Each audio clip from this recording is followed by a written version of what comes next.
नमस्कार, मैं हूं आपके साथ लकी मौर्य और आप देख रहे हैं टीएफडी न्यूज। इस वक्त की सबसे बड़ी खबर बिहार से है, जहां बिहार की सियासत में आज एक ऐसा सवाल उठ खड़ा हुआ है जिसने सत्ता विपक्ष दोनों को ही कटघरे में कर दिया है। सवाल है कि एक बेटी की सुरक्षा का सवाल है, मायके में डर का है और सवाल है उस सामाजिक न्याय का जिसकी राजनीति दशकों से बिहार में होती आई है। आरजेडी सुप्रीमो लालू प्रसाद यादव को किडनी दान देने वाली उनकी बेटी रोहिणी आचार्य ने एक सोशल मीडिया पोस्ट में सियासी भूचाल ला दिया। रोहिणी आचार्य ने अपने पोस्ट में सिर्फ एक भावनात्मक सवाल नहीं उठाया है, बल्कि सीधे सीधे बिहार की कानून व्यवस्था और महिला सुरक्षा पर भी उंगली रख दी है। रोहिणी आचार्य का पोस्ट जिसने सियासत को झकझोर दिया।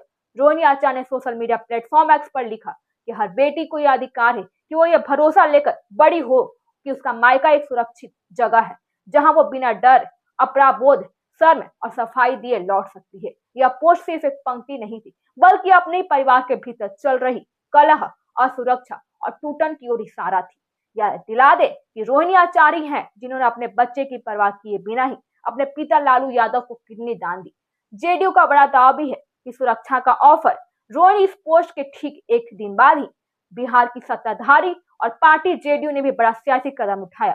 जेडीयू ने भी सार्वजनिक रूप से कहा कि अगर रोहिणी आचार्य सुरक्षा चाहती हैं तो नीतीश कुमार उन्हें पूरी सुरक्षा देंगी। और राज्यसभा सांसद और जेडीयू के कार्यकारी अध्यक्ष संजय कुमार झा ने भी कहा कि बेटियों की सुरक्षा नीतीश कुमार की सरकार की सबसे बड़ी प्राथमिकता है। अगर चुनाव में महिलाएं ने हमें समर्थन दिया भी है तो इसलिए क्योंकि उन्हें हमारे काम को महसूस भी किया है। वही नीरज कुमार का तीखा बयान है कि जेडीयू के मुख्य प्रवक्ता और एमएलसी नीरज कुमार ने भी यह बयान और तीखा बयान दिया है। उन्होंने कहा भी है, यह कितनी शर्मनाक बात है कि एक बेटी जिसने अपने पिता को जीवन दान दिया, वही बेटी आज अपने मायके में सुरक्षा की गुहार लगा रही है। जी, उन्होंने आगे कहा कि अगर रोहिणी आचार्य हमें बताएंगी कि वह आ रही हैं और खतरे में है तो महिला सुरक्षा बल तुरंत तैनात किया जाएगा। और फिर भी आया सामने सबसे सियासी हमला, अगर बेटी को न्याय नहीं मिलेगा तो सामाजिक न्याय की राजनीति सिर्फ फर्जीवाड़ा ही है।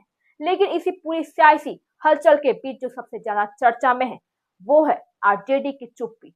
न पार्टी का न कोई आधिकारिक बयान है जिसमें उन्होंने ये भी बताया कि न लालू परिवार की ओर से कोई पत्र किया है और न ही तेजस्वी यादव की ओर से कोई सफाई है। जिसकी बेटी ने परिवार के लिए सबसे बड़ा त्याग किया, उसके सवालों को अब तक खामोशी क्यों है? यही सवाल अब सियासी गलियारों से लेकर सोशल मीडिया तक भी यह गूंज रहा है। मायके शब्द बढ़ती राजनीतिक बेचैनी। राजनीतिक विश्लेषकों का कहना भी है और मानना भी है कि रोहिणी की पोस्ट में इस्तेमाल हुआ शब्द मायका और सिर्फ भावनात्मक नहीं है, बल्कि राजनीतिक रूप से बेहद ताकतवर है। बिहार की राजनीति में मायका मतलब मूल आधार और सामाजिक सुरक्षा, भरोसे की जमीन। अब एक ही है, नेता की बेटी यह कहे कि मायका सुरक्षित नहीं है तो सवाल सिर्फ परिवार का नहीं रहता है, सवाल शासन, व्यवस्था और नैतिकता का बन जाता है। नीतीश मॉडल बनाम बनाम सामाजिक न्याय की राजनीति है। जेडीयू इस मुद्दे को महिला सुरक्षा के अपने एजेंडे से जोड़ रही है। नीतीश कुमार के 2 दशक लंबे शासन में महिला पुलिस बल, पिंक बस, फास्ट ट्रैक कोर्ट और सख्त कानून, इन सब का जिक्र बार बार किया जा रहा है। तो वहीं दूसरी ओर आरजेडी के सामाजिक न्याय की राजनीति भी अब भी सवालों के घेरे में है। और क्या सामाजिक न्याय सिर्फ चुनावी नारा है या परिवार और बेटियों तक भी उसकी पहुंच है? आगे क्या है? अब बड़ा सवाल यह है कि क्या रोहिणी आचार्य जेडीयू का सुरक्षा ऑफर स्वीकार करेगी? क्या आरजेडी इस चुप्पी को तोड़ेगी? और क्या यह मुद्दा आने वाले दिनों में भी बिहार की राजनीति में एक नया मोड़ लाएगा? एक बेटी की आवाज ने सियासत की नींव हिला दी है और अब देखना यह होगा कि यह आवाज सिर्फ सोशल मीडिया पर भी कितनी सीमित रहती है और यहाँ तक कि भी बिहार की राजनीति को जवाब देने पर भी मजबूर करती है। इसी सवालों के साथ भी आज की इस बड़ी खबर पर हम नजर रखेंगे। आप हमारे साथ जुड़े रहिए टीएफडी न्यूज के साथ। मैं हूं आपके साथ लकी मौर्य। हमारे चैनल को सब्सक्राइब कीजिए और शेयर कीजिए।